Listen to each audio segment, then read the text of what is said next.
चलिए नमस्कार बच्चों, हम लोग रेजोनेंस का डिस्कशन कर रहे थे। ठीक है, तो रेजोनेंस को डिफाइन कर लिया था, रेजोनेंस कहाँ होगा ये डिस्कस कर लिया था, कंजुगेशन की कंडीशन जहाँ मिलेगी वहाँ रेजोनेंस की पॉसिबिलिटी की बात होगी। ठीक है, तो उसको पहचानना भी सीख लिया था भाई, कंजुगेशन कहाँ है, तो ये सारी कंडीशन उन्होंने डिस्कस किया था एग्जाम्पल्स के साथ। तो how to draw resonating structures and resonance hybrid, ये हम लोग का डिस्कशन चल रहा था। ठीक है, तो जो एग्जाम्पल्स हमने आपको दिए थे, CH2 डबल बॉन्ड CH, यहाँ आपका क्या था CH2 प्लस, और आइडिया क्या दिया था कि भाई पाई इलेक्ट्रॉन डेंसिटी जो होती है वो टूटती है या अट्रैक्टेड होती है टुवर्ड्स द पॉजिटिव चार्ज। तो ये आपका हेट्रोलिटिक क्लेवे दिखाया था, निगेटिव पॉजिटिव बॉन्ड फॉर्मेशन किया था। भाई इसी चीज़ की प्रैक्टिस करनी है। तो आपका CH2 plus CH double bond CH2। ठीक है, ये फर्स्ट हो गया, ये आपका क्या हो गया, सेकेंड हो गया, फर्स्ट एंड सेकेंड। ठीक है, अब यहाँ एक पॉइंट आता है कि first and second are resonating structure. ये बात तो ठीक है, पाई इलेक्ट्रॉन डेंसिटी का मूवमेंट भी दिखा दिया, पॉजिटिव चार्ज भी इधर उधर चला गया। ठीक है, लेकिन जो रेजोनेटिंग स्ट्रक्चर्स होते हैं वो क्या होते हैं, हाइपोथेटिकल स्ट्रक्चर्स होते हैं। अब ये रेजोनेंस के फीचर्स में हम लोग डिस्कस करेंगे। अभी लिखते हैं कि resonating structures are hypothetical structures. ठीक है, और जो एक्चुअल स्ट्रक्चर होता है वो इन दोनों को मिला के बनाया जाता है। या पहले हम लोग जनरल पॉइंट्स लिख लेते हैं, फिर दोबारा इस पे आते हैं। ठीक है, तो पहले कुछ पॉइंट्स लिख लेते हैं, कुछ बिना समझे हुए भी लिख लेते हैं। ठीक है, फिर बाद में धीरे धीरे पॉइंट्स को एक एक करके समझा जाएगा। तो जो थ्योरी पोर्शन है उसको पहले कवर कर लेते हैं। तो लिखिए फीचर्स ऑफ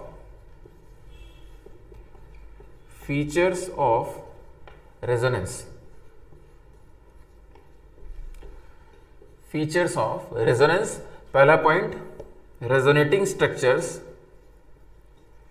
रेजोनेटिंग या इसको हम लोग ने कैनोनिकल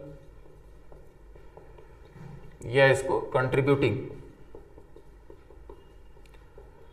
रेजोनेटिंग स्ट्रक्चर्स, कैनोनिकल या contributing structures are hypothetical structures.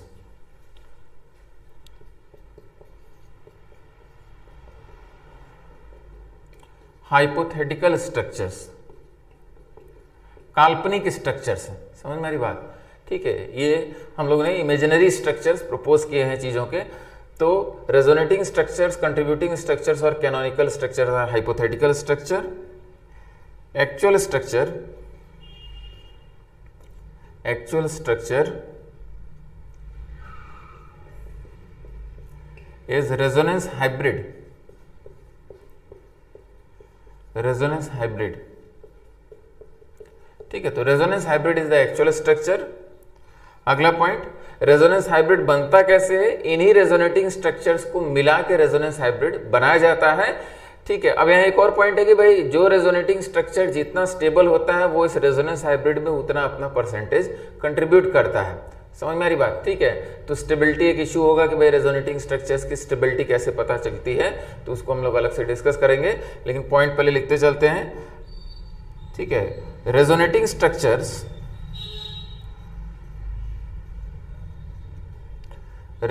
Structures contribute towards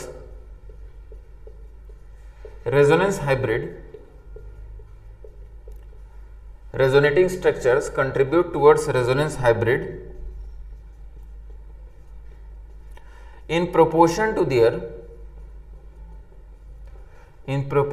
their stability. जो रेजोनेटिंग स्ट्रक्चर्स जितना स्टेबल होता है वो उतना ज़्यादा कंट्रीब्यूट करता है रेजोनेंस हाइब्रिड में। ठीक है, actual structure is the resonance hybrid and resonating structures contribute towards the resonance hybrid in proportion to their stability.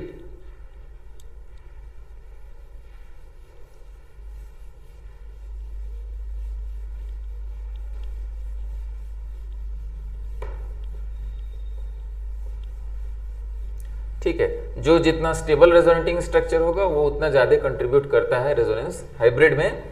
ठीक है, तो 3 पॉइंट हो गए। चौथा पॉइंट है कि भाई, अच्छा चौथा पॉइंट क्या लिखा जाए, बस इतना समझिए कि रेजोनेटिंग स्ट्रक्चर्स को डबल हेडेड एरो से सेपरेट किया जाता है।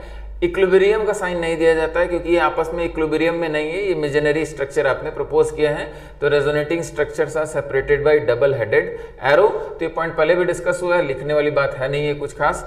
तो resonating structure are separated by double headed arrow, ठीक है, तो ऐसे ही सेपरेट किया जाएगा। चौथा पॉइंट एक ये हो जाएगा कि जो रेजोनेंस का कंसेप्ट है, रेजोनेंस में हम लोग पाई electron density, lone pair, positive charge, negative charge, इनका मूवमेंट दिखाते हैं मॉलिक्यूल में कि भाई एक स्थान से दूसरे स्थान पे जा रहे हैं। समझ में आ रही बात? कौन नहीं मूव करता है? एटम्स अपनी पोजीशन नहीं बदलते हैं, सिग्मा बॉन्ड नहीं तोड़ते हम लोग। समझ में आ रही बात कि सिग्मा एटम्स इधर, जैसे यहां से हाइड्रोजन उठ के कहीं और जाए तो उसके लिए आपको क्या करना पड़ेगा? कार्बन हाइड्रोजन का पहला बॉन्ड जो है सिग्मा बॉन्ड, उसको ब्रेक करना पड़ेगा। समझ में आ रही बात? तो इसका मतलब कि पोजीशन ऑफ एटम चेंज नहीं करेगा रेजोनेटिंग स्ट्रक्चर्स में, ठीक है, जिसको हम लोग पोजीशन ऑफ न्यूक्लियाई भी बोलते हैं। तो position of atom oblique nuclei, एक ही बात है, न्यूक्लियाई डू नॉट चेंज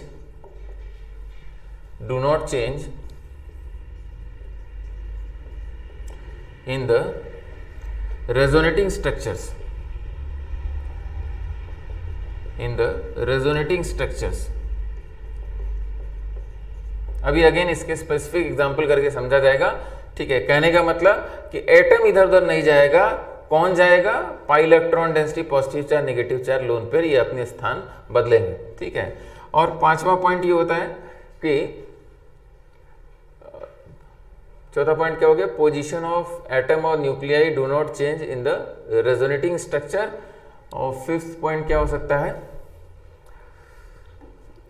हाँ, फिफ्थ पॉइंट एक इंपॉर्टेंट क्या है? Resonating structures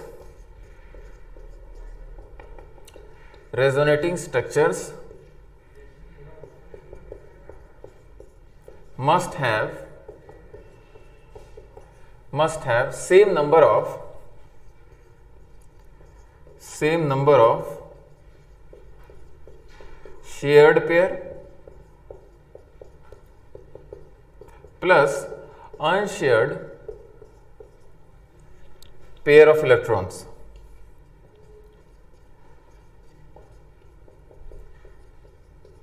shared pair plus unshared pair of electrons की संख्या क्या होनी चाहिए? बराबर होनी चाहिए।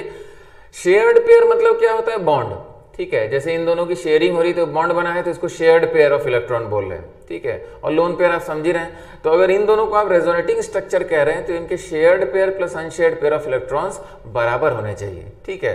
तो यहां तो दिख ही रहा है इक्वल, लेकिन इसकी स्पेसिफिक एग्जाम्पल करके इसको भी समझा जाएगा, ठीक है। तो फिलहाल पॉइंट तो बहुत क्लियर है। शेयर्ड पेयर मतलब नंबर ऑफ बॉन्ड्स और अनशेयर्ड पेयर मतलब लोन पेयर।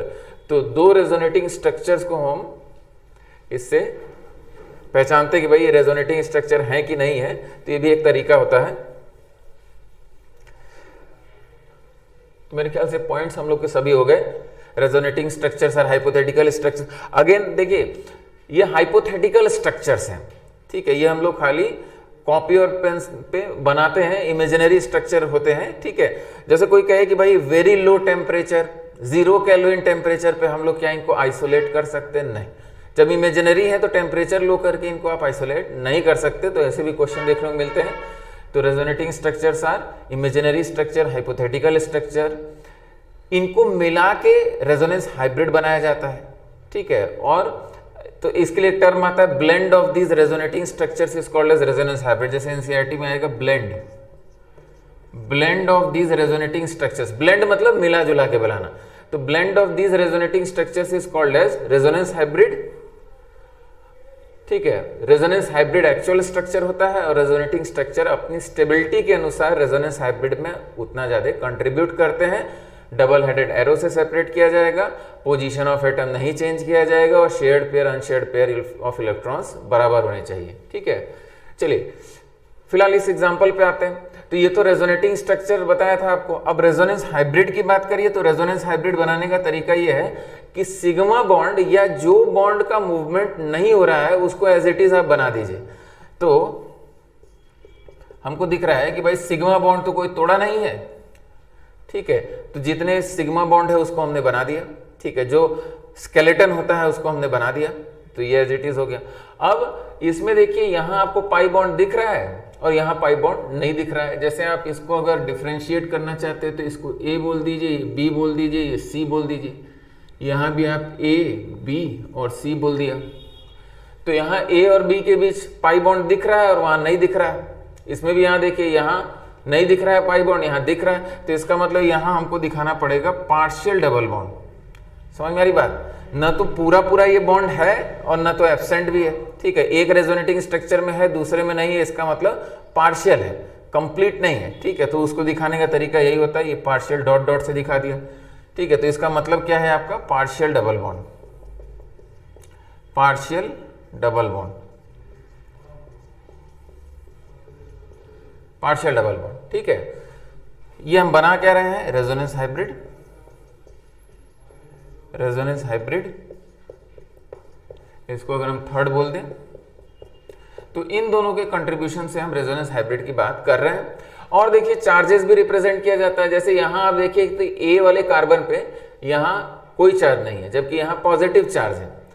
तो यहां हम क्या करेंगे, ध्यान समझिएगा, इस कार्बन पे जितनी बार पॉजिटिव चार्ज आया है उसको आप जोड़ लीजिए। तो फिलहाल हमको क्या दिख रहा है, एक ही बार पॉजिटिव चार्ज आया उस resonating structure upon total number of resonating structure. तो +1 का चार्ज आया और 2 रेजोनेटिंग स्ट्रक्चर है, ये आपका चार्ज हो गया। यहाँ आपका +1, अच्छा यहाँ कोई चार्ज आया नहीं। सी वाले कार्बन पे देखिए, सी वाले कार्बन पे एक पॉजिटिव चार्ज यहाँ, वहाँ 0 कोई चार्ज नहीं है। तो +1 और टोटल रेजोनेटिंग स्ट्रक्चर 2 हो गए। यानी इस कार्बन पे total number of resonating structure में जहां जहां चार्ज आया है उसको जोड़ लीजिए, अपॉन नीचे क्या लिखा है आपने, total number of resonating structure. कहने का मतलब एवरेज चार्ज आपने ले लिया है। अच्छा एक बात और समझने की कोशिश करिएगा, यहाँ फर्स्ट और सेकंड जो रेजोनेटिंग स्ट्रक्चर है इनकी कुछ खास बात भी है। फर्स्ट एंड सेकंड आर, इनको इक्विवेलेंट रेजोनेटिंग स्ट्रक्चर, सिमिलर या आइडेंटिकल बोला जाता है, या उससे एक बेटर टर्म इस्तेमाल किया जाता है। First and second are equivalent, first and second are equivalent resonating structures, resonating structures. Equivalent resonating structure से इसका मतलब रेजोनेंस हाइब्रिड में दोनों ही क्या करेंगे, इक्वल कंट्रीब्यूशन देंगे। ये भी 50% कैरेक्टर इसमें भेजेगा और वो भी 50% कैरेक्टर इसमें भेजेगा। They contribute equally towards the resonance hybrid. ठीक है, and they contribute equally towards resonance hybrid, resonance hybrid, they contribute equally toward the resonance hybrid. ठीक है, क्यों? क्योंकि दोनों क्या है, एक जैसे। ठीक है, सेम नहीं बोला जाता, फर्स्ट और सेकंड सेम नहीं है, इस बात को समझिएगा। फर्स्ट एंड सेकंड इक्विवेलेंट है, आइडेंटिकल है, सिमिलर है, लेकिन सेम नहीं। क्यों? क्योंकि आइडिया ये है कि यहाँ देखिए ए और बी के बीच यहाँ डबल बॉन्ड दिख रहा है, जबकि ए और बी के बीच वहां क्या है, सिंगल बॉन्ड दिख रहा है। और दोनों ने इक्वल कंट्रीब्यूशन किया, तो हमको यहाँ भी पार्शियल डबल बॉन्ड और यहाँ भी पार्शियल डबल बॉन्ड। देखिए चार्जेस हम एग्जैक्टली एवरेज इसीलिए दिखा पा रहे हैं क्योंकि ये क्या है, इक्विवेलेंट है, एक जैसे 50-50% कंट्रीब्यूशन। +1/2 आपने कर दिया। जहां ये दोनों एक जैसे नहीं होंगे वहां आप ये एवरेज चार्ज नहीं दिखा पाएंगे, वहां आपको डेल्टा प्लस लिखना पड़ेगा, या डेल्टा माइनस डेल्टा प्लस जो भी चार्जेस आएंगे। ठीक है, तो क्योंकि दोनों इक्विवेलेंट है इसलिए आपने एवरेज चार्ज रिप्रेजेंट किया है। अच्छा देखिए, इक्विवेलेंट होने का मतलब ये भी समझने की कोशिश करिए कि यहाँ पार्शियल डबल बॉन्ड है, यहाँ भी पार्शियल डबल बॉन्ड। इसको अगर अल्फा कहते हैं, इसको बीटा कहते हैं। अल्फा और बीटा बॉन्ड लेंथ रिप्रेजेंट कर रही है कार्बन कार्बन की। तो यहां होना क्या चाहिए, अल्फा इक्वल्स टू बीटा होगा, बॉन्ड लेंथ। क्यों ऐसा हुआ? क्योंकि यहां जितना डबल बॉन्ड कैरेक्टर आएगा वही यहां भी आएगा, क्योंकि दोनों क्या है, 50-50% कंट्रीब्यूट कर रहे हैं। ठीक है, तो इस पॉइंट पे हम लोग आगे भी और बात करेंगे। अभी हमने रेजोनेटिंग स्ट्रक्चर से रेजोनेंस हाइब्रिड बनाने की बात कर दी कि सिग्मा बॉन्ड या जो कॉमन बॉन्ड्स है उनको एज इट इज बना दीजिए, क्योंकि सिग्मा बॉन्ड का तो मूवमेंट हो नहीं रहा, तो वो कॉमन बॉन्ड हो गया। जो यहाँ है वही यहाँ है, तो उसको एज इट इज बना दिया, और जो बॉन्ड्स का मूवमेंट हो रहा है उसको पार्शियल डबल बॉन्ड के रूप में हमने दिखाया। ठीक है, चलिए ये आपका रेजोनेंस हाइब्रिड हो गया, it is the actual structure. अब अगला पॉइंट समझने की कोशिश करिएगा कि रेजोनेंस से मॉलिक्यूल में स्टेबिलिटी आती है। क्यों स्टेबिलिटी आती है? क्योंकि रेजोनेंस से आप बेसिकली करते क्या है कि पाई इलेक्ट्रॉन डेंसिटी या पॉजिटिव, देखिए आप इस स्ट्रक्चर को ध्यान से देखिए।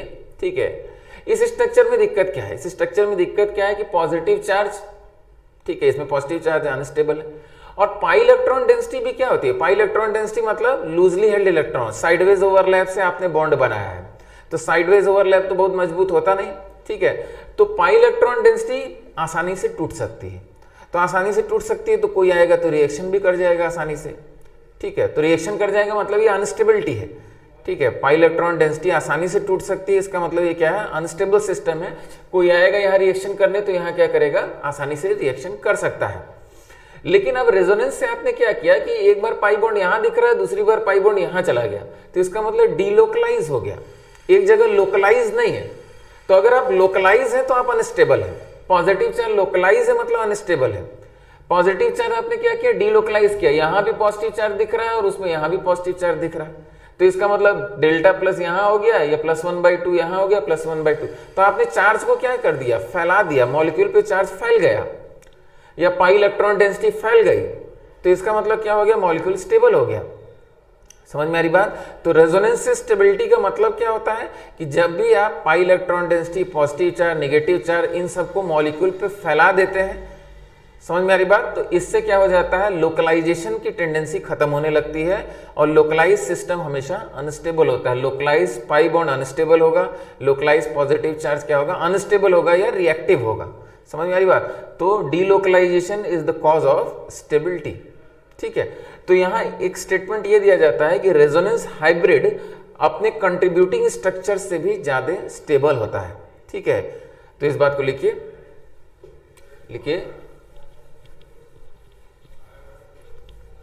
Resonance hybrid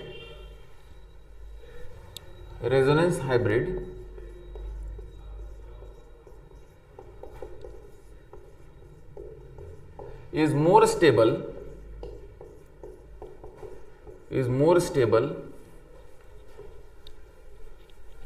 than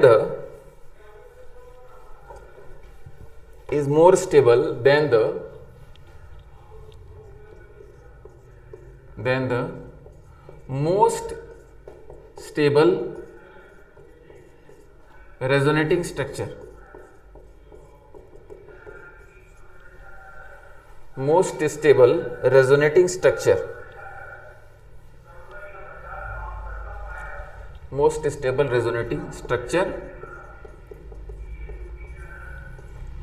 and the difference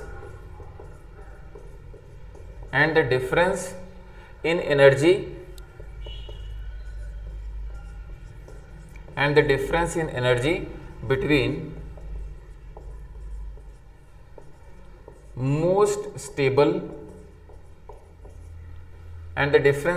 between most stable resonating structure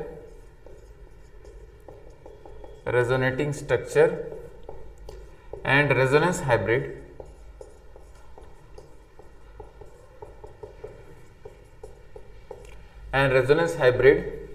is called as resonance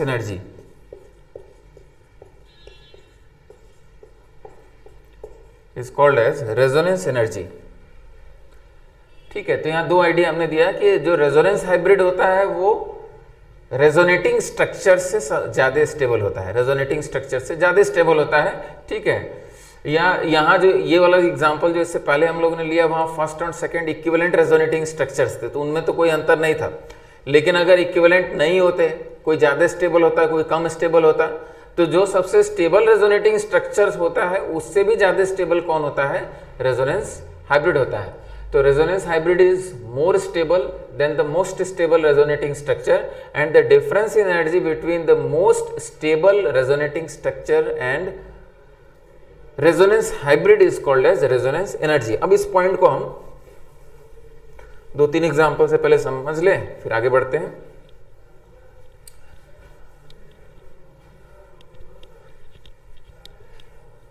भाई आराम से चीजों को सुनते चलिए, ठीक है। समझने के लिए अभी बहुत क्लास लगेगा, इन सबको धीरे धीरे करके समझा जाएगा।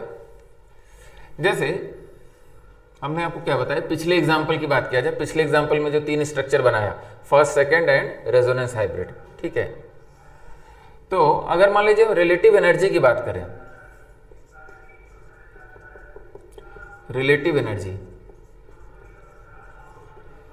तो रिलेटिव एनर्जी में फर्स्ट इक्वल्स टू सेकंड हो गया, ठीक है, क्योंकि दोनों क्या है, इक्विवेलेंट है।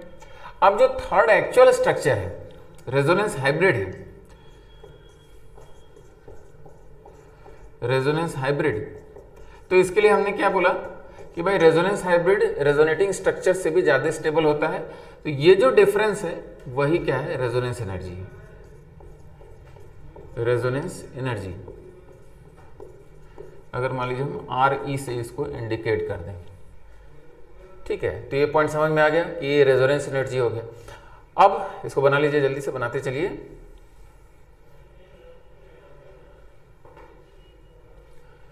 अब यहां समझने की कोशिश करिए कि सिंपल सी बात है, ये एनर्जी का गैप है, ये गैप जितना बड़ा होगा, ठीक है, ये गैप अगर बढ़ा दिया और हमने बढ़ा दिया तो इसका मतलब रेजोनेंस हाइब्रिड की एनर्जी कहां आएगी, और नीचे आ जाएगी। तो रेजोनेंस हाइब्रिड की एनर्जी जितनी नीचे होगी मॉलिक्यूल उतना ही क्या होगा, स्टेबल होगा, ठीक है। रेजोनेंस एनर्जी हमने यहां बनाया, रेजोनेंस एनर्जी अगर यहां बनाते तो ये गैप और बढ़ जाता, तो इसका मतलब रेजोनेंस हाइब्रिड और भी स्टेबल हो जाता है, एनर्जी लेवल उसका और नीचे चला आता। इसका मतलब हम कह सकते हैं कि resonance energy is directly proportional to stability, stability of molecule या स्टेबिलिटी ऑफ रेजोनेंस हाइब्रिड, ठीक है।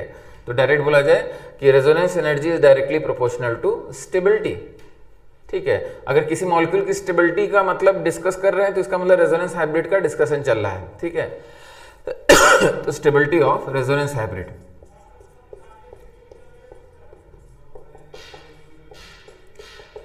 ठीक है। तो resonance energy is directly proportional to stability of resonance hybrid. अब 2 पॉइंट और लिखते हैं जो हम लोग अगेन आगे समझेंगे कि भाई resonance energy is directly proportional to resonance stability of resonance hybrid, जितनी ज्यादा रेजोनेंस एनर्जी उतना ज्यादा मॉलिक्यूल स्टेबल या रेजोनेंस हाइब्रिड स्टेबल, ये बात तो समझ में आ गई। लेकिन और कौन से फैक्टर्स होंगे जिन पे रेजोनेंस एनर्जी डिपेंड करेगी, हम लोग के लिए क्या प्रैक्टिकल पॉइंट्स होंगे। तो यहां एक पॉइंट होगा कि भाई रेजोनेंस एनर्जी, या इसको यहां लिखें कि रेजोनेंस एनर्जी कब ज्यादा होगा ये कैसे पता चलेगा, ग्राफ से तो आप सर समझा रहे हैं, ठीक है, लेकिन हम लोग कैसे जानेंगे कि भाई, ये तो एक्चुअल वैल्यू वाली बात हो गई, हम लोग कैसे जानेंगे कि भाई कब रेजोनेंस एनर्जी ज्यादा होगी, ठीक है। तो रेजोनेंस एनर्जी कब ज्यादा होगी, तो आप रेजोनेंस हाइब्रिड बना किससे रहे हैं, रेजोनेटिंग स्ट्रक्चर से बना रहे हैं, ठीक है। तो पहला पॉइंट होगा कि जितने ज्यादा रेजोनेटिंग स्ट्रक्चर्स होंगे उतना ही ज्यादा मॉलिक्यूल स्टेबल होगा या उतनी ही ज्यादा रेजोनेंस एनर्जी होगी, ठीक है। तो पहला पॉइंट हो गया कि resonance energy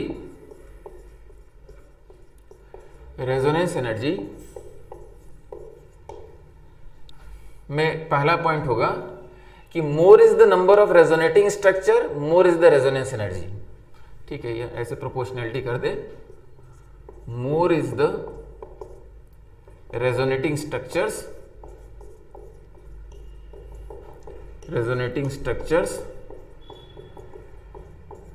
more will be resonance energy, more will be resonance energy,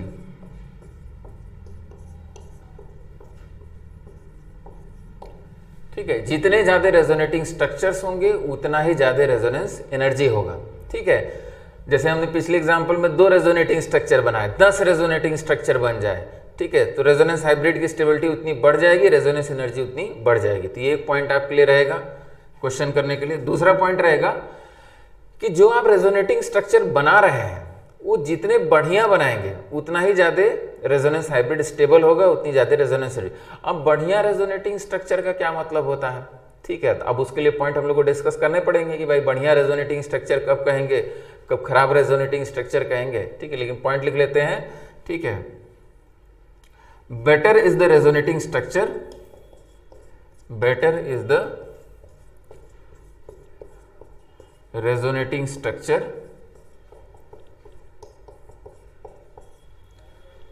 more will be resonance energy, more will be resonance energy,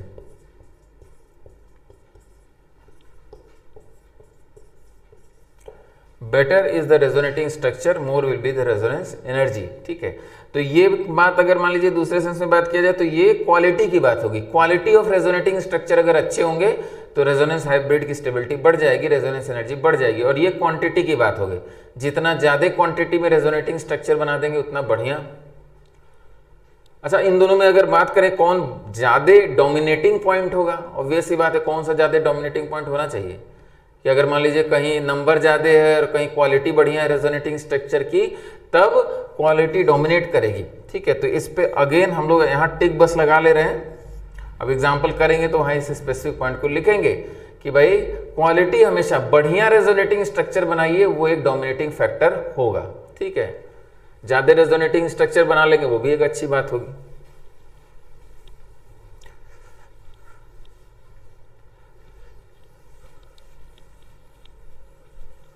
भाई बस लिखते चलिए, समझते चलिए। ठीक है, एग्जाम्पल्स मिलेंगे सबके। चलिए अब हम लोग फिर से रेजोनेंस एनर्जी की बात करते हैं। तो हम लोग का जो दूसरा एग्जाम्पल था उसका डिस्कशन करते हैं, CH और यहाँ हम लोग का क्या था, O-। ठीक है, ये एक एग्जाम्पल हमने आपको बनाया था और कहा था कि भाई pi bond in conjugation with negative charge. तो पाई बॉन्ड दूर टूट जाएगा, यहाँ पॉजिटिव चार्ज और पॉजिटिव नेगेटिव के बीच आप बॉन्ड फॉर्मेशन कर लीजिए। तो आपका CH2- CH double bond oxygen, ये आपका फर्स्ट हो गया, ये आपका क्या हो गया, सेकंड हो गया। First and second are contributing structure, canonical structure. ठीक है, अच्छा ये रेजोनेटिंग स्ट्रक्चर तो हो गए। एक बात हमको समझ में आ रही है कि दोनों इक्विवेलेंट तो नहीं है, एक जैसे तो नहीं दिख रहे। ठीक है, ये अलग दिख रहा है, इस पे ऑक्सीजन पे नेगेटिव चार्ज है वो अलग दिख रहा है। ठीक है, तो इसका मतलब बात आई कि भाई दोनों अगर अलग अलग हैं तो दोनों की स्टेबिलिटी भी अलग अलग होगी। ठीक है, स्टेबिलिटी के पॉइंट हम लोगों ने नहीं लिखे हैं, लेकिन यहाँ हम लोग बता सकते हैं कौन ज्यादा स्टेबल होगा। क्यों, यहाँ एक जनरल पॉइंट क्या है कि भाई निगेटिव चार्ज को जरा ध्यान से देखिए, यहाँ ऑक्सीजन पे नेगेटिव चार्ज है और यहाँ कार्बन पे नेगेटिव चार्ज है, किस पे नेगेटिव चार्ज ज्यादा बेटर होगा। ठीक है, तो ये मोर इलेक्ट्रोनेगेटिव है, ये तो इलेक्ट्रोपॉजिटिव एटम हो गया एक तरीके से, कार्बन। ठीक है, तो इसका मतलब नेगेटिव चार्ज अगर है, भाई नेगेटिव चार्ज है तो अनस्टेबल है, लेकिन जब कंपैरिजन कर रहे हैं तो दोनों में नेगेटिव चार्ज है, तो ज्यादा बढ़िया है कि इलेक्ट्रोनेगेटिव पे नेगेटिव चार्ज हो। तो negative charge on electronegative atom is better, और कार्बन पे नेगेटिव चार्ज कभी भी बढ़िया नहीं होता है, वो अनस्टेबल सिस्टम हो जाता है। समझ में आ रही बात।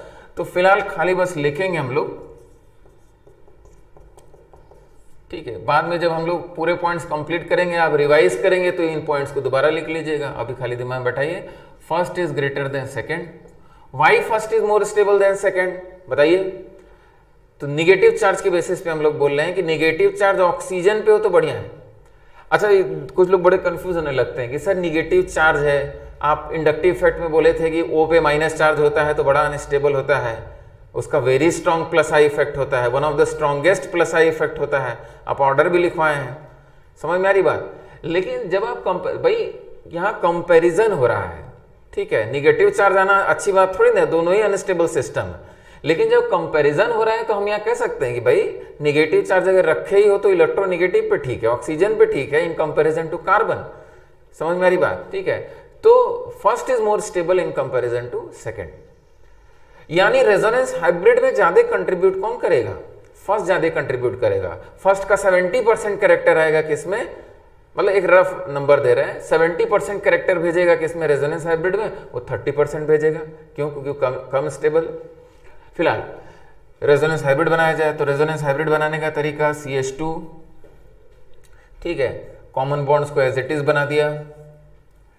अब यहाँ पार्शियल डबल बॉन्ड, वहाँ क्या है, सॉरी यहाँ डबल बॉन्ड पाई बॉन्ड दिख रहा है, वहाँ नहीं दिख रहा है, तो यहाँ पार्शियल डबल बॉन्ड। यहाँ सिंगल बॉन्ड डबल बॉन्ड तो पार्शियल डबल बॉन्ड।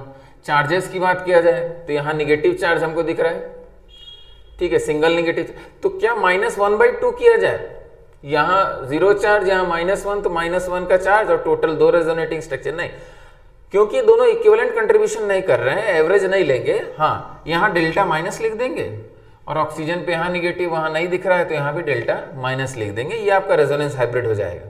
समझ में आ रही बात। ठीक है, तो पार्शियल डबल बॉन्ड दिखाया दोनों जगह, और यहाँ डेल्टा माइनस, ये आपका रेजोनेंस हाइब्रिड हो गया। ठीक है, ये आपका third structure, and this is resonance hybrid. ये क्लियर हो गया सबको। ठीक है, अब अगर रेजोनेंस एनर्जी को डिफाइन किया जाए, फिर से जरा आइए, रेजोनेंस एनर्जी को डिफाइन करते हैं। तो रेजोनेंस एनर्जी डिफाइन करने का तरीका क्या हो गया कि फर्स्ट, अच्छा स्टेबिलिटी वाइज जरा लिखा जाए, ये आपकी रिलेटिव एनर्जी हो गई, रिलेटिव एनर्जी। ठीक है, तो सबसे कम एनर्जी, सबसे ज्यादा एनर्जी किसकी दिख रही है? सबसे अनस्टेबल हमको सेकंड दिख रहा है। ठीक है, सेकंड दिख रहा है क्योंकि कार्बन पे नेगेटिव चार्ज है। उससे ठीक आपका क्या है? फर्स्ट है। और by definition resonance hybrid is most stable even than the contributing structures.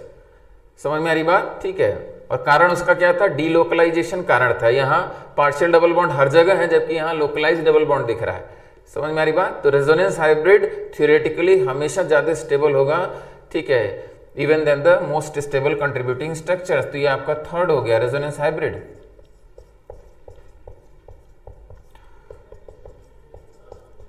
Resonance hybrid, ठीक है, तो रेजोनेंस एनर्जी क्या हो जाएगी? मोस्ट स्टेबल रेजोनेटिंग स्ट्रक्चर, और ठीक है, रेजोनेंस हाइब्रिड का गैप हो जाएगा। समझ में आ रही बात? तो इसीलिए डेफिनेशन बढ़िया से याद रखिएगा।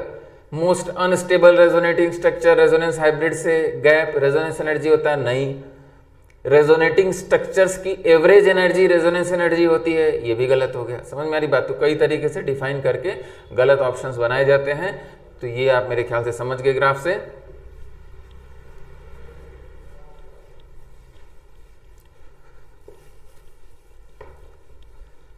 चलिए एक एग्जांपल से और इसको समझाएं।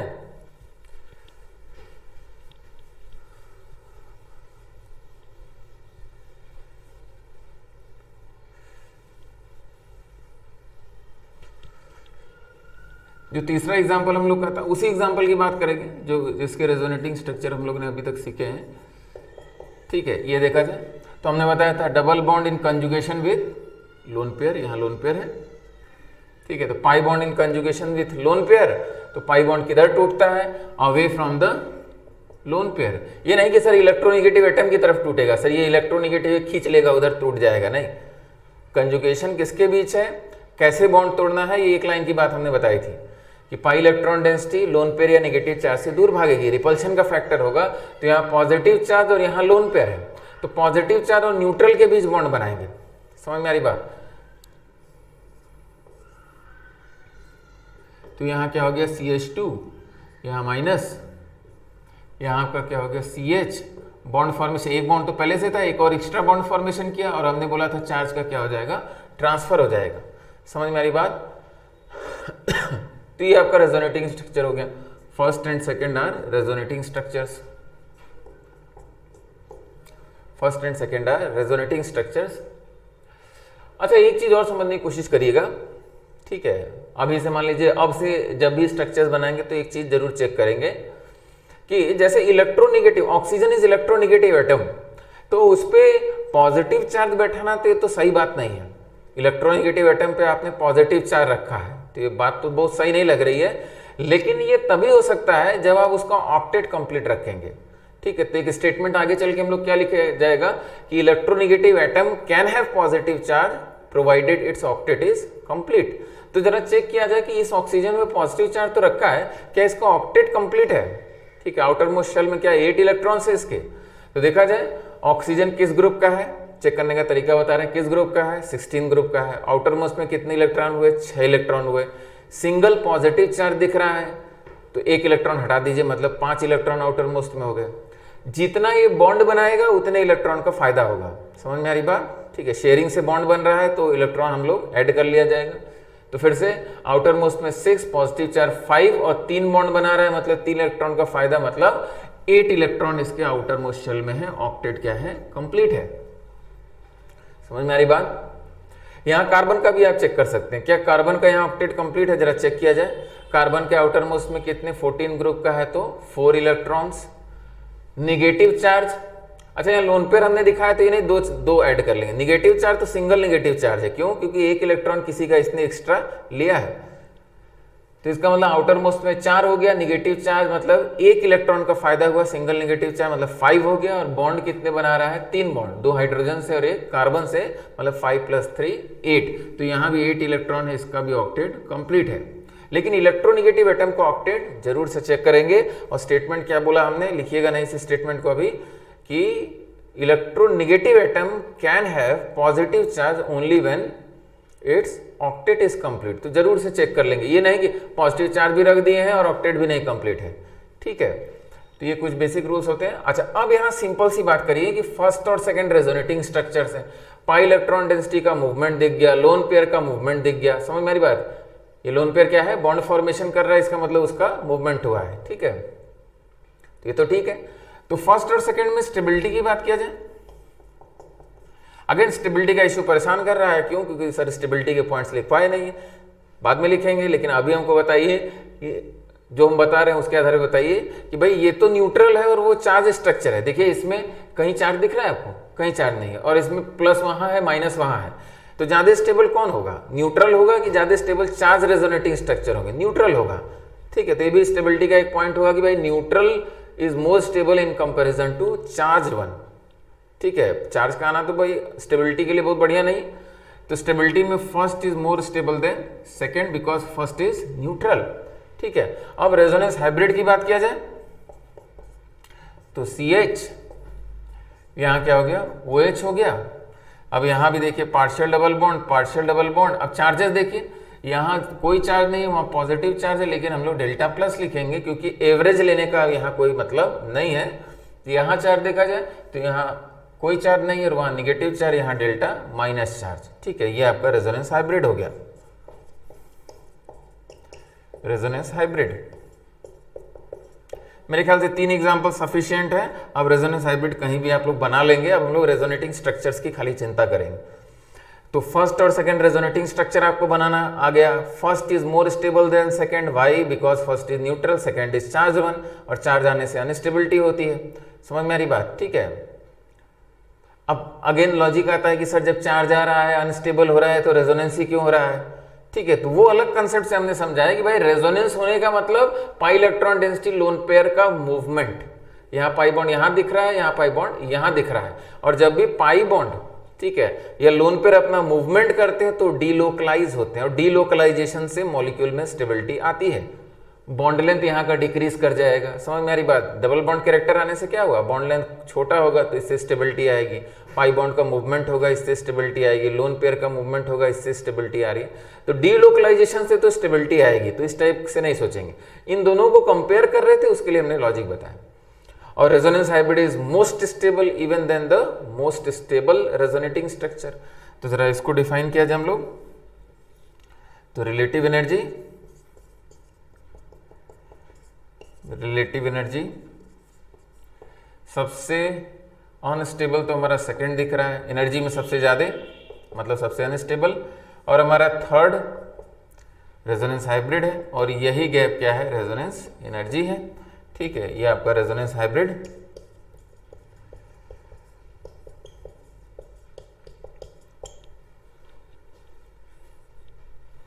ठीक है, आगे बढ़ा जाए। सबसे इंपॉर्टेंट बात वहां ये बताया था कैसे आप इलेक्ट्रॉन्स को चेक करेंगे।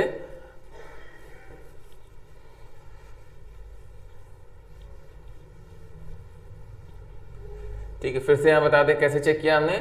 ऑक्सीजन 16 ग्रुप का, आउटर मोस्ट में कितने इलेक्ट्रॉन हो गए, 6 इलेक्ट्रॉन हो गए। पॉजिटिव चार्ज 1 मतलब 1 इलेक्ट्रॉन घटा दीजिए, 5 हो गया, और 3 बॉन्ड मतलब 5 + 3 8 हो गया। ऑक्टेट कंप्लीट है, तब पॉजिटिव चार्ज ठीक है, कोई दिक्कत नहीं है। नहीं तो हम कभी भी ऐसा स्ट्रक्चर नहीं बनाते जिसमें ऑक्सीजन में पॉजिटिव चार्ज, उसका octet incomplete.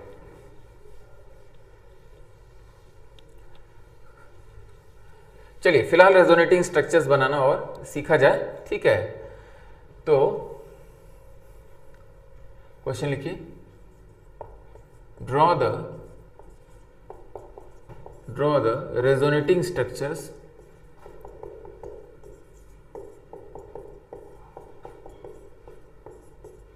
of given compounds. Draw the resonating structures of given compounds.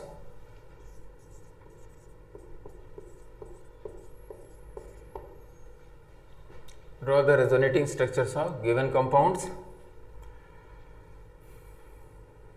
ठीक है, जैसे हमने आपको अभी इसको लिखेगा नहीं, CH2 डबल बॉन्ड CH, यहाँ आपको क्या बताया, OH बताया, और आपको क्या बताया, एक बार फिर से इसको याद किया जाए।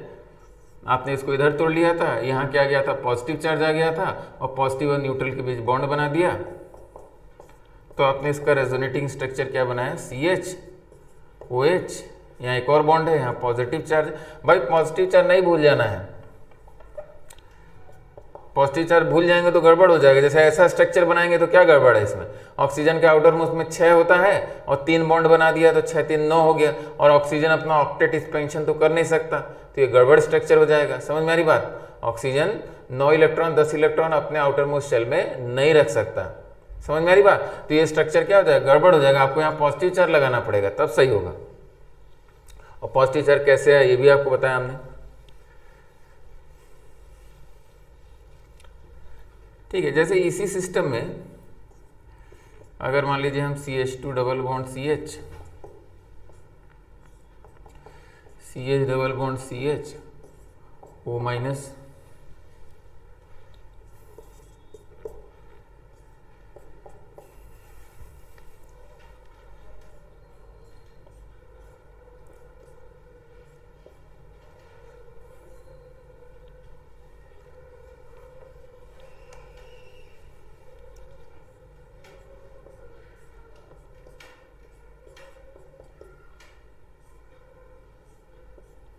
ठीक है। जरा इन दोनों में रेजोनेटिंग स्ट्रक्चर्स बनाइए।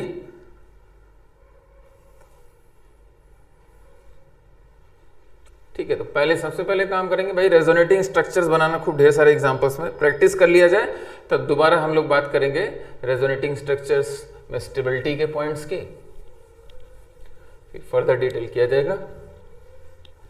फिलहाल तो सबसे जरूरी काम है रेजोनेटिंग स्ट्रक्चर्स बनाना सीखना। जैसे इस एग्जाम्पल में मेरे ख्याल से आपने कर लिया होगा,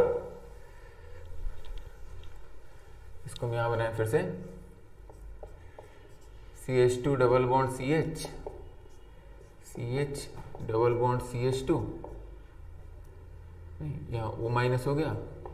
ठीक है, अब यहाँ समझने की कोशिश करिए, ठीक है, कहाँ से शुरुआत किया जाए। आप यहाँ से शुरू करिए, निगेटिव चार्ज है तो यहीं से आप रेजोनेटिंग स्ट्रक्चर्स की बात सोचिए कि double bond in conjugation with negative charge, तो ऑब्वियस सी बात है इलेक्ट्रॉन डेंसिटी इधर टूटेगी तो ये आपको यहाँ बॉन्ड फॉर्मेशन कर लेगा। देखते हैं, तो आपका CH2 CH, यहाँ CH माइनस, और क्या हो जाएगा CH डबल बॉन्ड ऑक्सीजन। ये पॉइंट समझ में आया? ठीक है, हमने इसको इन दोनों को पहले दिमाग में बैठाया, इसको अवे तोड़ दिया, यहाँ निगेटिव चार्ज आ गया, यहाँ पॉजिटिव चार्ज आ गया, और यहाँ आपने बॉन्ड फॉर्मेशन कर दिया, पॉजिटिव और निगेटिव के बीच बॉन्ड फॉर्मेशन किया तो दोनों न्यूट्रल हो गए। और फिर आप इधर सोचिए, इधर दिमाग लगाइए कि ये डबल बॉन्ड है और ये क्या है, निगेटिव। अब इधर नहीं बढ़ जाना है कि सर यहाँ निगेटिव चार्ज है, यहाँ डबल बॉन्ड है, इधर कंजुगेशन, आप इधर जाएंगे तो फिर से यही बन जाएगा। समझ में आ रही बात? आप एक बार इस निगेटिव चार्ज को लेके चल रहे हैं तो आप इधर चलिए, एक बार देखिए कहाँ तक जा सकते हैं। तो डबल बॉन्ड और यहाँ निगेटिव चार्ज, फिर से डबल बॉन्ड, पाई इलेक्ट्रॉन डेंसिटी किधर टूटेगी, अवे, यहाँ positive charge, positive negative bond formation कर लीजिए।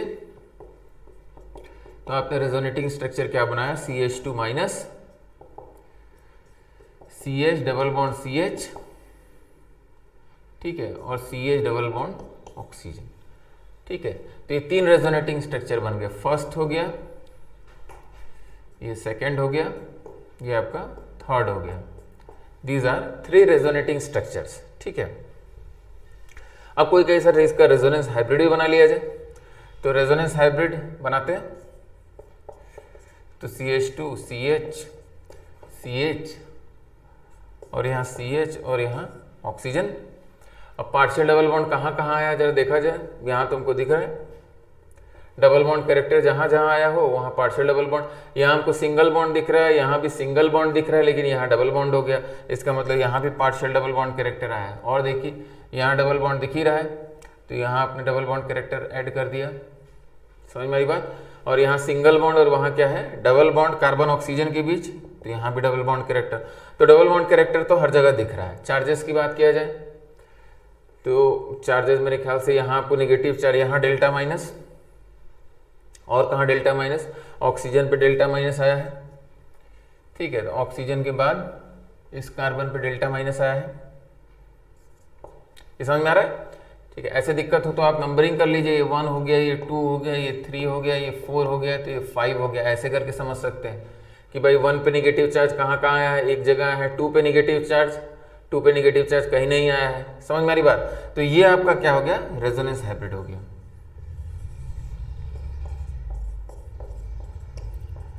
Resonance hybrid.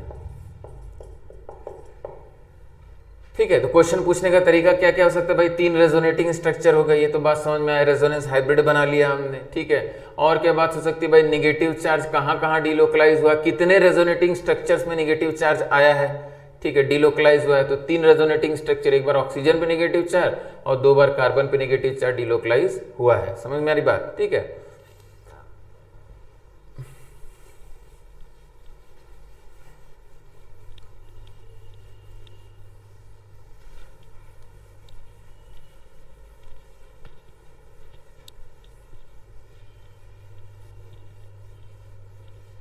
अच्छा एक क्वेश्चन आपके लिए रहेगा, जहां भी रेजोनेटिंग स्ट्रक्चर्स की बात हो रही है वहां नीचे एक लाइन छोड़ दीजिएगा और स्टेबिलिटी लिख लीजिएगा। अब फर्स्ट सेकंड थर्ड में स्टेबिलिटी अभी डिस्कस की जा सकती है, लेकिन नहीं, उसके पॉइंट्स लिखेंगे उसके बाद ही स्टेबिलिटी हम लोग डिस्कस करेंगे। ठीक है, लेकिन आप एक लाइन छोड़ देंगे तो जब डिस्कशन हो जाएगा दोबारा पन्ना पलटेंगे तो आप इनकी स्टेबिलिटी का ऑर्डर लिख ले जाएंगे, कोई दिक्कत नहीं है। ठीक है, तो स्टेबिलिटी लिख के एक लाइन बस छोड़ दीजिएगा, फर्स्ट सेकंड थर्ड की स्टेबिलिटी भी हमको कंपेयर करनी पड़ेगी, ये भी एक क्वेश्चन होगा।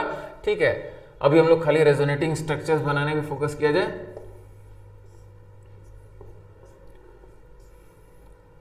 यहाँ आपका OH हो गया, डबल बॉन्ड हो गया। अब यहाँ देखिए, यहाँ फिर से वही बात। ठीक है, आप यहाँ से शुरू करिए जहाँ से सुविधा हो, बाकी आप कहीं से भी शुरू करेंगे कोई दिक्कत नहीं होगी। ठीक है, आप डबल बॉन्ड इन कंजुगेशन भी डबल बॉन्ड दिख रहा है, यहाँ से भी शुरू कर दीजिए, कोई दिक्कत नहीं है। आप यहाँ से करेंगे तो थोड़ी सुविधा होगी अभी। अच्छा नहीं, स्ट्रक्चर मेरे ख्याल से ये नहीं था, स्ट्रक्चर ये है, पिछला स्ट्रक्चर हमें याद नहीं आ रहा क्या बनाया है। ठीक है, पिछला स्ट्रक्चर अगर कुछ इसको ठीक है, पिछला स्ट्रक्चर मेरे ख्याल से जो भी रहा हो ये स्ट्रक्चर कर लीजिए। ठीक है, देखिए अगर मान लीजिए पिछला स्ट्रक्चर ये था, अगर ये था तो इसमें समस्या क्या है, ये पाई बॉन्ड इसके लोन पेयर के साथ कंजुगेशन में नहीं है, ये पाई बॉन्ड इसके लोन पेयर के साथ कंजुगेशन में नहीं है। ठीक है, तो जो भी स्ट्रक्चर रहा आप इस स्ट्रक्चर के रेजोनेटिंग स्ट्रक्चर बनाइए। अब यहाँ देखिए कैसे बनाया जाए इसको, यहाँ डबल बॉन्ड है और यहाँ क्या है, लोन पेयर है। डबल बॉन्ड को आप पाई इलेक्ट्रॉन डेंसिटी को लोन पेयर से दूर तोड़िए, ध्यान से देखिए एक बार, यहाँ कौन सा चार्ज आएगा, पॉजिटिव चार्ज, यहाँ नेगेटिव चार्ज, इस पॉजिटिव और इसके बीच आप बॉन्ड फॉर्मेशन कर दीजिए। कोई नई बात हम लोग नहीं सीख रहे हैं, ये सब हम लोग जानते हैं। यहाँ डबल बॉन्ड ऑक्सीजन, यहाँ H हो गया, यहाँ नेगेटिव चार्ज हो गया, यहाँ डबल बॉन्ड हो गया, ऐसा स्ट्रक्चर बना दिया।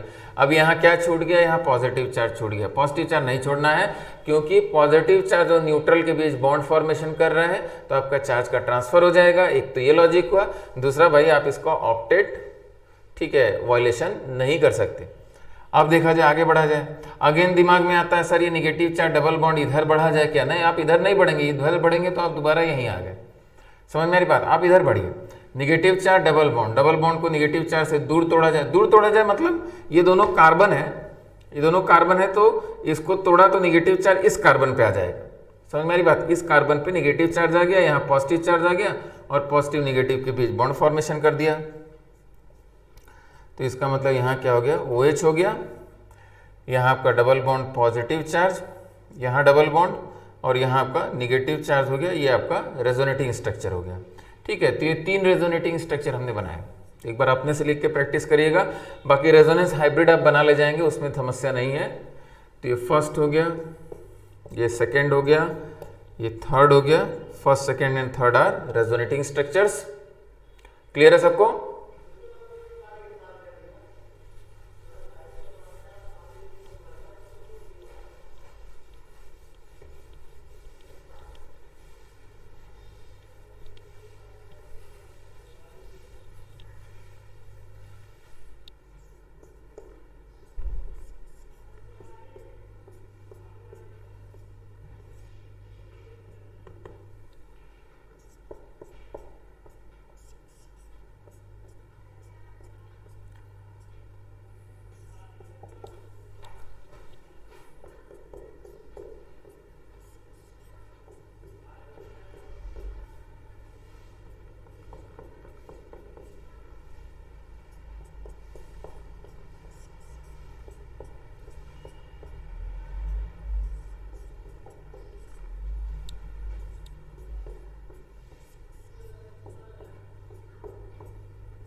चलिए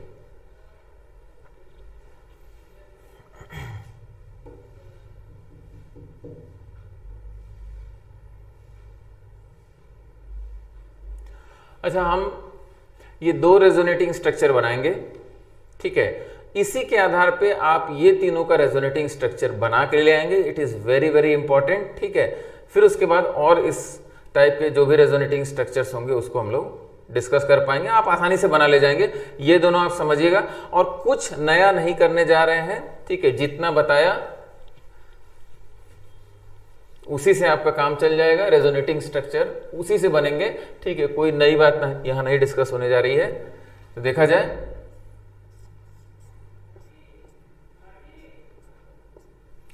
ये आपका O- हो गया, ठीक है। ये इंपॉर्टेंट कंपाउंड भी होता है, इसको फिनॉक्साइड आयन बोला जाता है, phenoxide ion. This is phenoxide ion, नाम याद रखिएगा, फिनॉक्साइड आयन। अब यहां फिर से देखिए, ठीक है। पहले बनाना सीख लीजिए, उसके बाद तमाम तरीके के जो विचार आते हैं, सर ऐसे भी कर सकते हो, वैसे भी कर सकते हो, वो बात एक तरफ रखिएगा। जैसे बताया जा रहा है पहले उसको प्रैक्टिस करिए, ठीक है।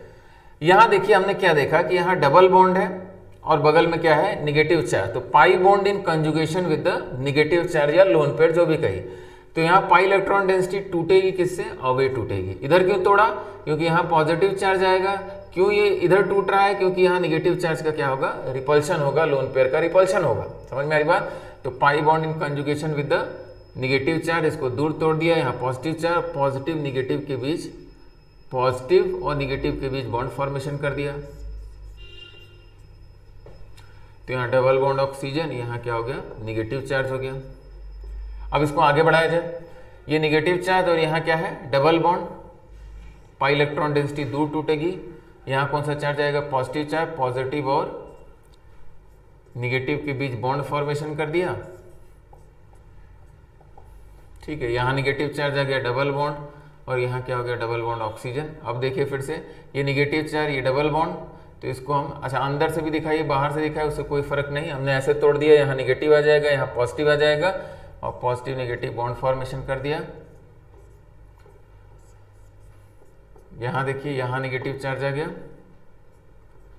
और यहाँ आपका क्या हो गया, डबल बॉन्ड ऑक्सीजन हो गया। फिर से वही बात, ये पाई इलेक्ट्रॉन डेंसिटी, ये निगेटिव चार्ज, पाई इलेक्ट्रॉन डेंसिटी निगेटिव चार्ज से दूर भागेगी, मतलब निगेटिव चार्ज किस पे चला जाएगा, ऑक्सीजन पे चला जाएगा।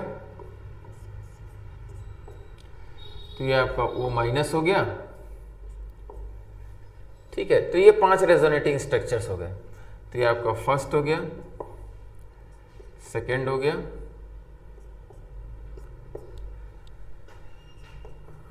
Third, fourth and fifth. These are 5 resonating structures.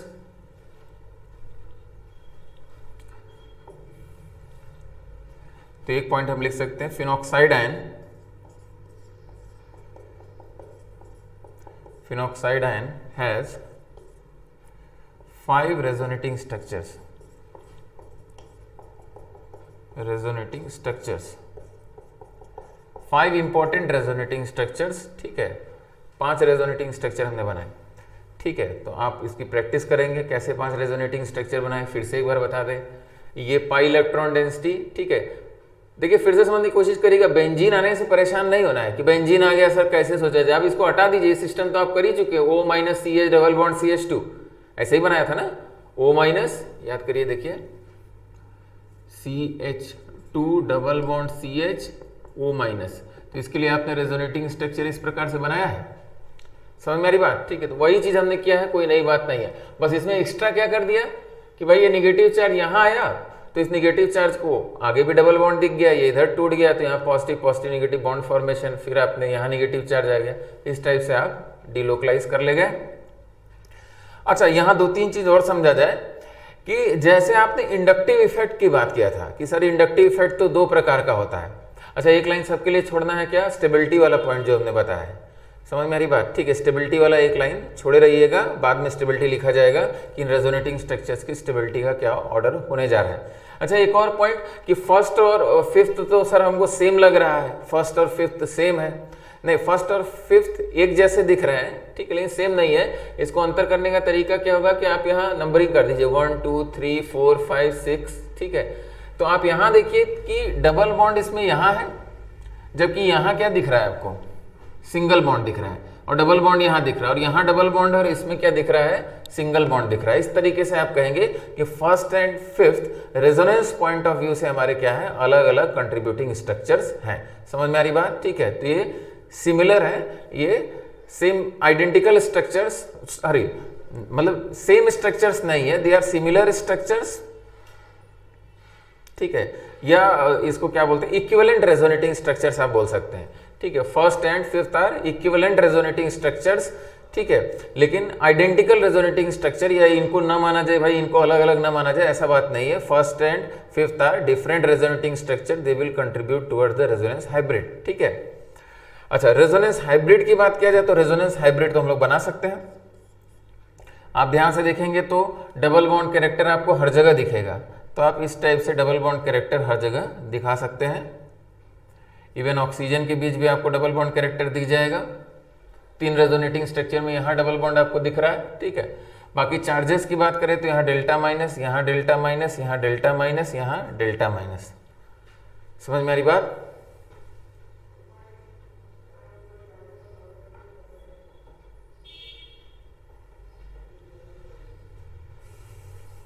ये पॉइंट क्लियर हो गया? This is resonance hybrid, resonance hybrid, ठीक है।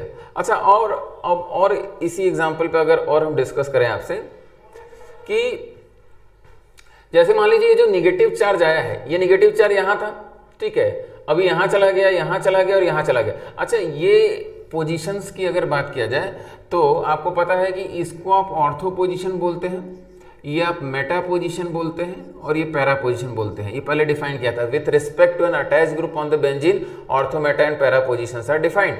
तो अगर आपसे सवाल पूछा जाए कि ये जो निगेटिव चार्ज इसमें दिख रहा है, बाकी निगेटिव चार्ज कहाँ कहाँ आया है, बेंजीन में कहाँ कहाँ निगेटिव चार्ज गया, तो क्या ऑर्थो पे निगेटिव चार्ज आया? तो हाँ, आप बोलेंगे कि सेकंड में सर निगेटिव चार्ज ऑर्थो पे है, फोर्थ में निगेटिव चार्ज ऑर्थो पे है।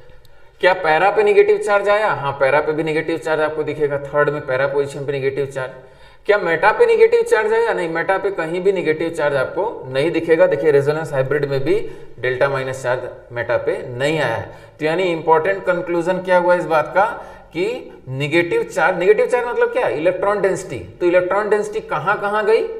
ऑर्थो एंड मेटा पोजीशन पे गई, sorry ortho and para position पे गई, मेटा पोजीशन से कोई लेना देना नहीं है, वहां चार्ज नहीं गया, ठीक है।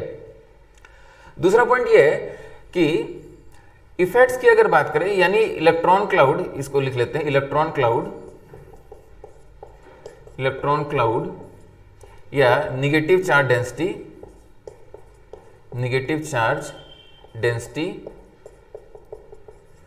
इज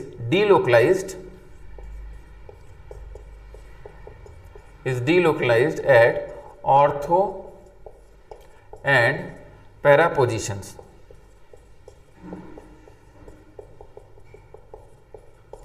इलेक्ट्रॉन क्लाउड या negative charge density is delocalised at ortho and para position. समझ में आ रही बात? कौन सी निगेटिव चार्ज डेंसिटी? ये जो भेजा है। अच्छा, एक चीज और समझने की कोशिश करिए, ये जो निगेटिव चार्ज आ रहा है, ठीक है, देखिए फिलहाल देखिए, इसने अपना लोन पेयर, इसने अपना निगेटिव चार्ज भेजा इसके ऊपर, ठीक है। तो ये निगेटिव चार्ज बेसिकली कहां से आया है? इसने अपना जो निगेटिव चार्ज है ये भेजा है किसकी तरफ? बेंजीन रिंग की तरफ। तो यानी इसने अपनी इलेक्ट्रॉन डेंसिटी भेजी किसकी तरफ? बेंजीन की तरफ। तो ये इलेक्ट्रॉन डोनेटिंग इफेक्ट हो गया। जैसे आपने पढ़ा था कि plus I effect minus I effect, तो माइनस आई इफेक्ट क्या होता है? इलेक्ट्रॉन खींचने का इफेक्ट होता है, और प्लस आई इफेक्ट क्या होता है? इलेक्ट्रॉन भेजने का इफेक्ट होता है। उसी प्रकार से रेजोनेंस की अगर बात करें तो रेजोनेंस को भी दो प्रकार से डिफाइन किया जाता है, ठीक है, रेजोनेंस या मीजोमेरिक इफेक्ट भी नाम दिया जाता है।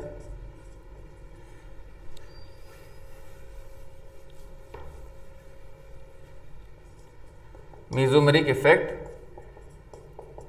Is of two types, plus are effect, या इसको हम लोग प्लस एम इफेक्ट भी कहते हैं, और माइनस आर इफेक्ट या इसको माइनस एम इफेक्ट भी कहते हैं। तो फिर से प्लस आर इफेक्ट क्या होगा, जैसे प्लस आई में आपने पढ़ा प्लस आई इलेक्ट्रॉन भेजने का इफेक्ट होता है, उसी प्रकार से प्लस आर भी इलेक्ट्रॉन क्लाउड भेजने का इफेक्ट होता है। तो this is electron donating, electron donating. आप प्लस आर लगा रहे हैं मतलब आप अपनी इलेक्ट्रॉन डेंसिटी, आप अपना निगेटिव चार्ज, आप अपना लोन पेयर किसी को दे रहे हैं, ठीक है। तो आप अपना निगेटिव चार्ज किसी को दे रहे हैं, अपना लोन पेयर किसी को दे रहे हैं, मतलब आप इलेक्ट्रॉन डेंसिटी भेज रहे हैं, मतलब आप कौन सा इफेक्ट लगा रहे हैं, प्लस आर इफेक्ट। और माइनस आर इफेक्ट क्या होता है, ये इलेक्ट्रॉन विड्रॉइंग इफेक्ट होता है, electron withdrawing, this is electron withdrawing effect, ठीक है। तो अब रेजोनेंस को इस टाइप में भी हम लोग कैटेगराइज करेंगे कि भाई प्लस आर है कि माइनस आर। तो अगर सिंपल सवाल पूछें कि यहाँ O माइनस बेंजीन पे कौन सा इफेक्ट लगा रहा है, इलेक्ट्रॉन भेज रहा है कि बेंजीन की इलेक्ट्रॉन डेंसिटी खींच रहा है अपनी तरफ, तो ये इलेक्ट्रॉन डेंसिटी भेज रहा है। देखिए यहाँ नेगेटिव चार्ज है और यहाँ नेगेटिव चार्ज नहीं है इसके ऊपर, मतलब ये नेगेटिव चार्ज गया कहाँ, बेंजीन पे गया, तो मतलब नेगेटिव चार्ज जाने का मतलब अपनी इलेक्ट्रॉन डेंसिटी इसने भेजी, यानी O minus is exerting a plus are effect on the benzene ring. अच्छा फिर से देखिए यहाँ दो चीजें, जैसे आपने प्लस आई माइनस आई में पढ़ा था कि कोई प्लस आई लगा रहा है तो दूसरा माइनस आई लगा रहा है, ये बात समझ में आ रही है ना। जैसे आपने कहा था कि ए और बी में बात करें कि बी मोर इलेक्ट्रोनिगेटिव, यहाँ डेल्टा माइनस यहाँ डेल्टा प्लस, तो ये कौन सा इफेक्ट लगा रहा है, ये माइनस आई लगा रहा है, तो ऑब्वियस ही बात है ये कौन सा लगा रहा है, प्लस आई लगा रहा है। तो यहाँ भी वही बात है, अगर ये प्लस आर इफेक्ट लगा रहा है तो बेंजीन कौन सा इफेक्ट लगा रहा है, माइनस आर लगा रहा है, बेंजीन इलेक्ट्रॉन डेंसिटी खींच रहा है, वो कहेगा कि हम तो खींच रहे हैं इलेक्ट्रॉन डेंसिटी, ठीक है। लेकिन यहाँ हम लोग अभी किसकी बात कर रहे हैं, O माइनस बेंजीन पे कौन सा इफेक्ट लगा रहा है, प्लस आर इफेक्ट लगा रहा है। मेरे ख्याल से ये पॉइंट आपको क्लियर हो गया होगा। तो यहाँ फिर से इन सभी बातों का कंक्लूजन क्या है, जरा कंक्लूड किया जाए फिर से। O माइनस बेंजीन पे आपने अटैच किया, O माइनस की इलेक्ट्रॉन डेंसिटी कैसे बेंजीन पे गई ये हमने आपको समझाया, ठीक है। कहाँ कहाँ गई, ऑर्थो एंड मेटा पोजीशन पे नेगेटिव चार्ज गई, रेजोनेंस हाइब्रिड कैसे बनाएंगे ये आपको समझ में आ गया, समझ में आ रही बात। उसके अलावा कि O माइनस का इफेक्ट बेंजीन पे पड़ा क्या, तो इसके लिए हम आपको समझाया कि resonance is of two types, plus are effect and minus are effect. तो O माइनस का बेंजीन पे कौन सा इफेक्ट पड़ा, प्लस आर, और प्लस आर एक इलेक्ट्रॉन डोनेटिंग इफेक्ट होता है, अपनी इलेक्ट्रॉन डेंसिटी अपने से दूर भेजना, यही क्या है, प्लस आर इफेक्ट होता है। समझ में आ रही बात।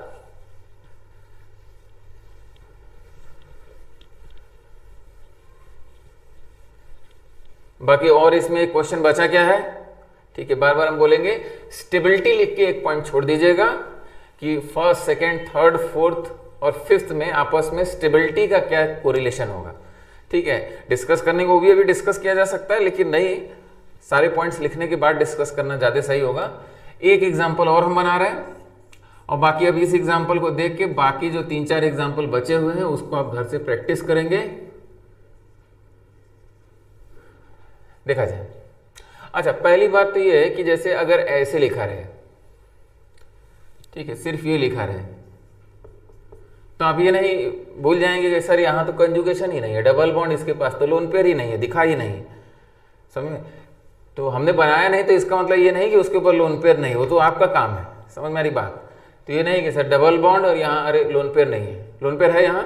कैसे, ऑक्सीजन के आउटर मोस्ट में 6 होता है, 16 ग्रुप का, 2 बॉन्ड फॉर्मेशन किया है, तो क्या हो गया आपका, 2 इलेक्ट्रॉन गए, तो कितने इलेक्ट्रॉन बच गए, 4 इलेक्ट्रॉन, मतलब 2 लोन पेयर है, इसके पास 2 लोन पेयर है। तो हम लोग को जरूरत अभी एक ही लोन पेयर की है,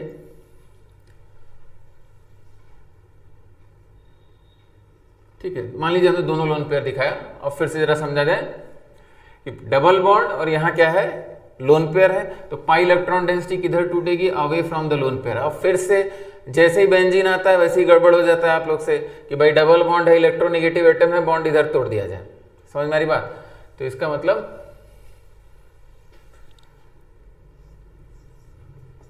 ठीक है,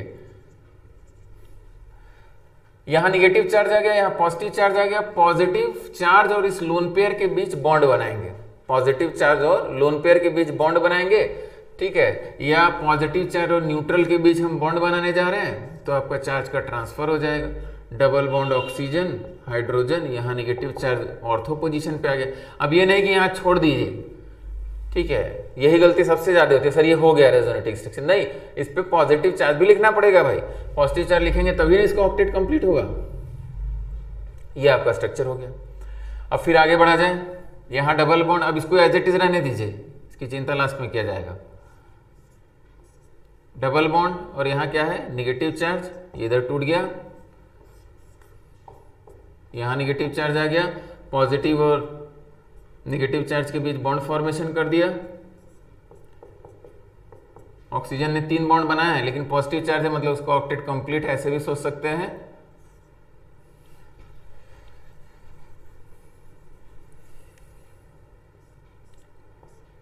ठीक है, डबल बॉन्ड और यहां क्या है, तो इसको इधर ब्रेक कर लिया, यहां निगेटिव चार्ज और यहां क्या जाएगा, पॉजिटिव चार्ज, तो ये बॉन्ड फॉर्मेशन कर लेगा।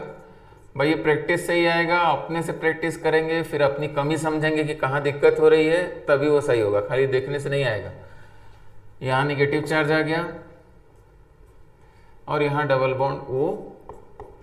अब देखिए लास्ट वाले स्टेप में दिक्कत होती है लोगों को, यहाँ तक तो समझ में आता है। अब यहाँ फिर से ध्यान से सुनिएगा, निगेटिव चार्ज या लोन पेयर जो भी कहिए, इसका कंजुगेशन किसके साथ है, डबल बॉन्ड के साथ। अब स्ट्रेट लिखने की जरूरत नहीं पड़नी चाहिए, ऐसे भी समझ में आना चाहिए। ये सिग्मा बॉन्ड है और यहाँ क्या है, पाई बॉन्ड है, यहाँ निगेटिव चार्ज, निगेटिव चार्ज का कंजुगेशन पाई बॉन्ड के साथ। तो पाई बॉन्ड किधर टूटेगा, निगेटिव चार्ज से क्या होगा, दूर टूटेगा। अब दूर टूटने का मतलब क्या हुआ, फिर से समझिए, ऐसे टूटा, तो ऐसे टूटा तो इसका मतलब यहाँ 2 इलेक्ट्रॉन थे, एक इलेक्ट्रॉन तो इसका खुद का था, समझ में आ रही बात। यहाँ जो 2 इलेक्ट्रॉन है पाई बॉन्ड में, एक इलेक्ट्रॉन खुद कंट्रीब्यूट कर रहा है ऑक्सीजन, दूसरा कार्बन का था, तो इधर टूट गया। इसका मतलब क्या जाएगा, एक सिंगल नेगेटिव चार्ज आएगा ऑक्सीजन के ऊपर, और पहले से पॉजिटिव चार्ज था मतलब न्यूट्रल हो गया। समझ में आ रही बात क्या कह रहे हैं। तो ये बॉन्ड इधर टूटा तो इसके ऊपर नेगेटिव आना चाहिए, एक सिंगल नेगेटिव, एक्स्ट्रा इलेक्ट्रॉन मिला है लेकिन एक पॉजिटिव चार्ज है तो ये न्यूट्रल हो गया। अब यहाँ कौन सा चार्ज आएगा, यहाँ पॉजिटिव चार्ज आएगा। पॉजिटिव और निगेटिव के बीच बॉन्ड फॉर्मेशन करिए, तो पॉजिटिव और निगेटिव के बीच बॉन्ड फॉर्मेशन किया आपने, तो आपका बॉन्ड हो गया यहाँ डबल बॉन्ड और यहाँ क्या हो गया, OH। समझ में आ रही बात, ठीक है। तो अगेन रेजोनेटिंग स्ट्रक्चर्स, ये फर्स्ट हो गया, ये सेकंड हो गया।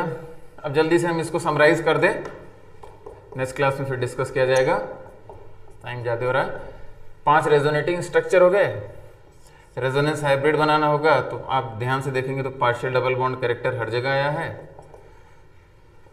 यहाँ आपको डेल्टा प्लस मिलेगा, यहाँ डेल्टा माइनस, यहाँ डेल्टा माइनस, यहाँ डेल्टा माइनस, ये आपका रेजोनेंस हाइब्रिड हो गया।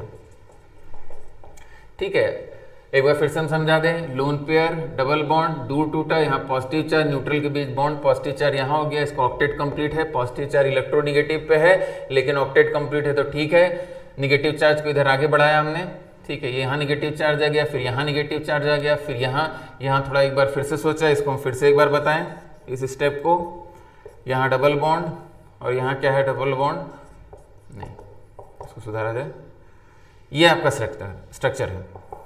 तो यहाँ हमने आपको क्या समझाया कि डबल बॉन्ड का कंजुगेशन निगेटिव चार्ज के साथ है, तो डबल बॉन्ड जब भी टूटता है, पाई बॉन्ड जब भी टूटता है, निगेटिव चार्ज से दूर टूटेगा, तो यहाँ पॉजिटिव चार्ज आएगा, पॉजिटिव निगेटिव के बीच बॉन्ड फॉर्मेशन करिए, यहाँ बॉन्ड भी बन गया और ये न्यूट्रल भी हो गए दोनों। ये कैसे न्यूट्रल हो गया, क्योंकि यहाँ 2 इलेक्ट्रॉन थे, एक इलेक्ट्रॉन खुद का, एक इलेक्ट्रॉन दूसरे का, इधर टूट गया, हेटेरोलिटिक क्लीवेज, एक इलेक्ट्रॉन का फायदा हो गया, न्यूट्रलाइज हो गया पॉजिटिव निगेटिव, तो ये आपका रेजोनेटिंग स्ट्रक्चर बन गया। प्रैक्टिस करिएगा इसकी। अब दूसरी बात, अगर हम आपसे पूछे लास्ट पॉइंट कि यहाँ OH इलेक्ट्रॉन डेंसिटी बेंजीन पे भेज रहा है कि खींच रहा है, तो ऑब्वियस ही बात है भेज रहा है। देखिए रेजोनेंस कराया तो इसका लोन पेयर जो है वो तो बेंजीन पे घूमने लगा, अपने ऊपर इसने कौन सा चार्ज ले लिया, पॉजिटिव चार्ज, तो खुद के ऊपर पॉजिटिव चार्ज लेना, अपना इलेक्ट्रॉन डेंसिटी भेज देना कहीं, समझ में आ रही बात। तो इसका मतलब ये कौन सा इफेक्ट है, इलेक्ट्रॉन भेजने का इफेक्ट है, और इसको हम बोलेंगे प्लस आर इफेक्ट। यानी OH बेंजीन पे कौन सा इफेक्ट लगा रहा है, प्लस आर इफेक्ट लगा रहा है, बेंजीन पे इलेक्ट्रॉन डेंसिटी बढ़ा रहा है। कहाँ बढ़ा रहा है, ऑर्थो एंड पैरा पोजिशंस पे बढ़ा रहा है। देखिए मेटा पोजिशन पे कहीं भी नेगेटिव चार्ज नहीं आया होगा, समझ में आ रही बात। तो इस रेजोनेटिंग स्ट्रक्चर को प्रैक्टिस करिएगा। इसके बाद जितने स्ट्रक्चर्स हमने बनाए हैं इस टाइप से 3-4 स्ट्रक्चर, उनको प्रैक्टिस करिएगा। नेक्स्ट क्लास में फिर से यहीं से शुरू करेंगे, क्योंकि भाई आप प्रैक्टिस नहीं करेंगे तो देखने में आसान लग रहा है, लेकिन लास्ट तक ये होता है कि रेजोनेटिंग स्ट्रक्चर ही बनाने नहीं आ रहा है। ठीक है, तो ये बेसिक रिक्वायरमेंट है, स्टेबिलिटी वगैरह डिस्कस किया जाएगा नेक्स्ट क्लास में। ठीक है, चलिए ठीक है। तो आपका होमवर्क क्या है, जितने रेजोनेटिंग स्ट्रक्चर हमने फिनॉल के बना दिए, फिनॉक्साइड आयन के बना दिए, बाकी 3-4 जो है उनको प्रैक्टिस कर लीजिएगा बढ़िया से, ठीक है। बस इतना ही आपका होमवर्क है, बाकी अभी फॉस्टर में कोई क्वेश्चन नहीं। फॉस्टर में इंडक्टिव इफेक्ट के मेरे ख्याल से सारे सवाल हो गए होंगे, उसके बाद थोड़ा सा 1-2 क्लास आप वेट करिए, ठीक है। चलिए ठीक है, थैंक यू।